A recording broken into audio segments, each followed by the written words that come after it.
اللہ کی لاٹھی بے آواز ہوتی ہے۔ کوئی زمانہ تھا جب ایم کیو ایم کے سوا کراچی شہر میں پتہ بھی نہیں ہلتا تھا، لیکن اب پتہ بھی ہل رہا ہے اور بندے بھی ہل رہے ہیں۔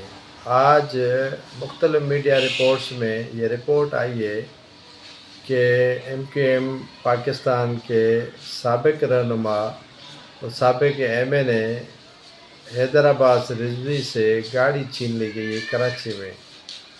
اب وہ تو زمانہ بھی دیکھا ہم نے جب ایم کیو ایم کے کہنے پر ڈکیتیاں، لوٹ مار، قتل و غارت، چھینا جھپی، سارا کچھ آنکھوں سے دیکھا، لیکن آج وہی ایم کیو ایم ہے بے بسی اور لاچاری کا ایک عکس بنی ہوئی ہے، اور ان کے رہنماؤں سے دن دہاڑے ڈکیت آتے ہیں، لوٹ مار بھی کرتے ہیں اور گاڑیاں بھی ان کی چھین جاتے ہیں۔